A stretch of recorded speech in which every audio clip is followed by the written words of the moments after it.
झरिया के बस्ता कोला और चांदमारी मांझी बस्ती के 14 परिवारों को आज बीसीसीएल ने उनके जमीन के बदले मुआवजा देने का एग्रीमेंट पेपर सौंपा है। इस मौके पर झरिया विधायक पूर्णिमा नीरज सिंह, बस्ता कोला एरिया के महाप्रबंधक जेसी राय, झरिया सीओ समेत कई लोग उपस्थित रहे। हम आपको बताएं कि बीसीसीएल के एरिया 9 में कोयला उत्खनन के लिए रायतों की जमीन को अधिग्रहित किया गया था, जिसके बाद आज जमीन के बदले बंदोबस्ती दी गई। इसके लिए आज एक कार्यक्रम आयोजित की गई थी, जिसकी अध्यक्षता केडी पांडे कर रहे थे। वहीं मंच का संचालन रामकृष्ण पाठक के द्वारा किया गया। चांदमारी मांझी बस्ती के लोगों में जमीन की बंदोबस्ती होने से खुशी का माहौल है। विधायक पूर्णिमा नीरज सिंह ने बताया कि किसी के साथ नाइंसाफी नहीं होगी। हमारे अथक प्रयास के बाद ये बंदोबस्ती संभव हो पाई है। हमने रायतों के साथ कंपनी से लड़कर उनका हक दिलाया। विधायक पूर्णिमा नीरज सिंह ने इस दौरान अपने प्रतिद्वंदियों पर जमकर बरसी।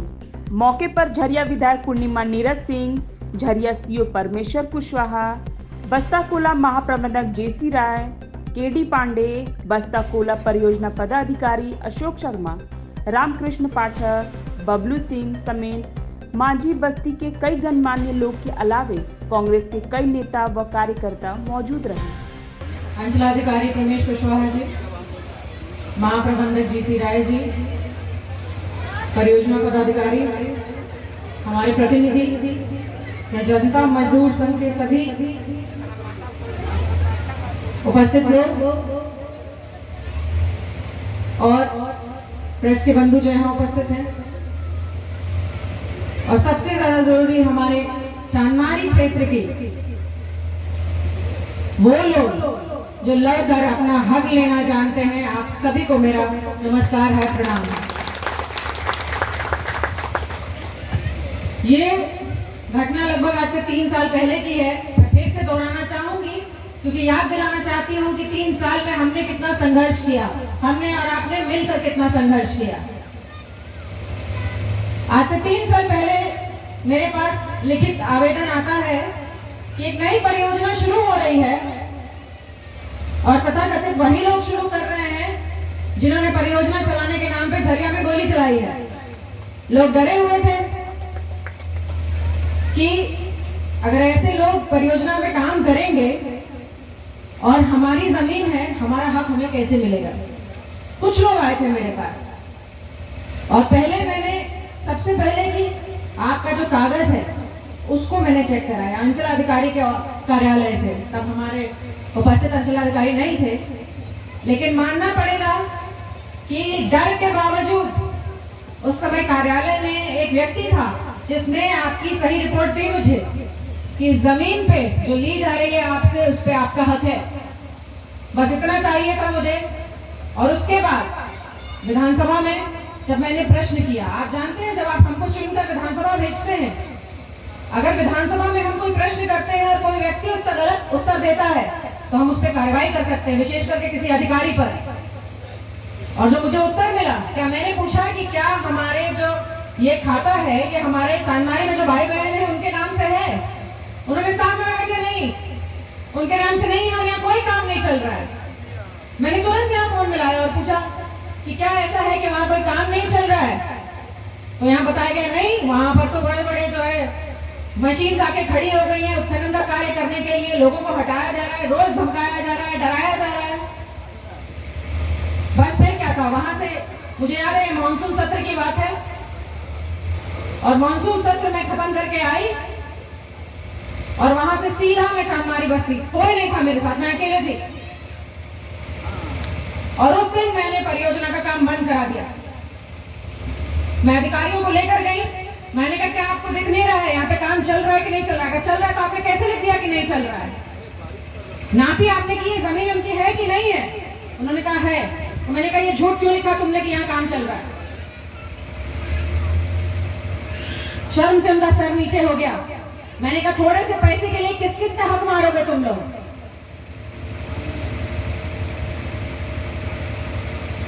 उस दिन से यह लड़ाई शुरू हुई और आप सब जानते हैं हमारे झारखंड आंदोलन के एक प्रणेता रहे और बड़े गौरव से कहते हैं, बाबू विनोद बिहारी महतो जी कहते थे, पढ़ो और लड़ो।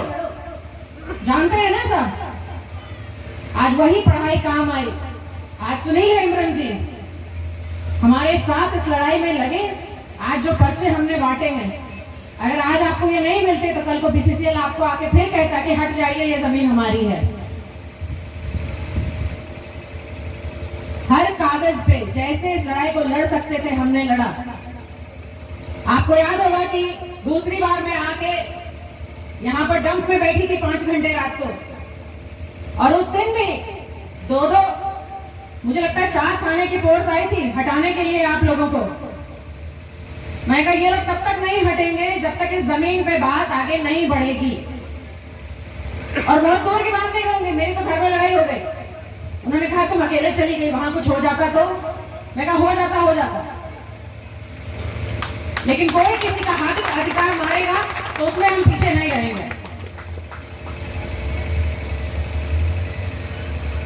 आप लोगों के ही बीच के कुछ लोगों को मैं सीएमडी के पास भी लेकर गई थी इसके लिए, और आज उसी का फलाफल है। बहुत आरोप लगे मेरे ऊपर। जिस दिन मैं यहाँ आई उसी दिन रंगदारी लेने का आरोप लगा, पैसा लेने का आरोप लगा। अब किसके द्वारा लगाया गया है तो आपको बार बार बताने की जरूरत नहीं है।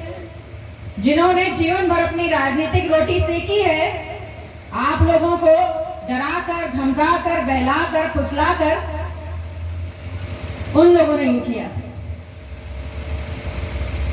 लेकिन मेरी एक आदत है कि आप मुझे जितना डराएंगे, जितना नीचा दिखाना चाहेंगे, मैं उतना ऊंचा जाऊंगी।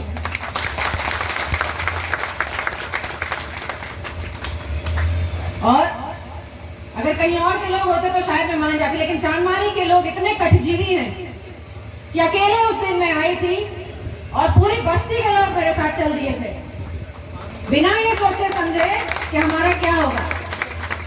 क्योंकि आप ही वो लोग हैं जो झारखंड आंदोलन के प्रणेता हैं। आप लोगों ने मिलकर झारखंड को अलग करवाया है।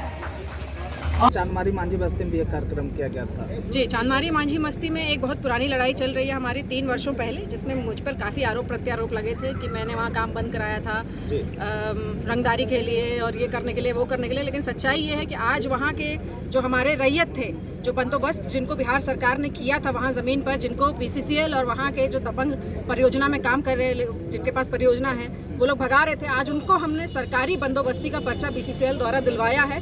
अब वो जिस ज़मीन पर रहे वो उनकी अपनी है, और साथ में एक अग्रीमेंट भी हुआ बीसीसीएल के साथ कि वहाँ जो एक रैयत है बड़का मांझी के नाम से, उनके परिवार को बीसीसीएल ने नोटशीट बनाकर भेज दी है और उनको वो बाकायदा मुआवजा देंगे। अगर सरकारी कागज़ में कहीं गलती होती है तो उसका भुगतान आम जनता नहीं करेगी, उसको सरकारी विभाग को सही करना होगा।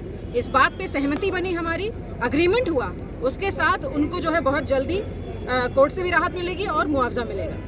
इस पे आज जो है वहाँ पर एक बहुत बड़ा कार्यक्रम हमने किया। 14 जो हमारे बंदोबस्त लोग थे उनको पर्चा बांटा। अभी कुछ लोगों के पर्चे और रेडी हो रहे हैं, क्योंकि आपको पता है उसमें बाकायदा नक्शा बन के उनको वो मिलता है। आगे आने वाले समय में अगर कोई उन्हें ज़बरदस्ती हटाना चाहेगा या कहना चाहेगा कि ये हमारी ज़मीन है, क्योंकि आपको पता है कि बीसीसीएल की ज़मीन पे काफ़ी अतिक्रमण रहता है, तो ऐसा कोई उनको बोल नहीं पाएगा। और ये 14 बहुत ही गरीब हमारे आदिवासी समाज से आने वाले लोग हैं जो मेरे साथ मिलकर लड़े अपनी ज़मीन के लिए, इसलिए आज वो अपने हक अधिकार को पा पाए। ठीक।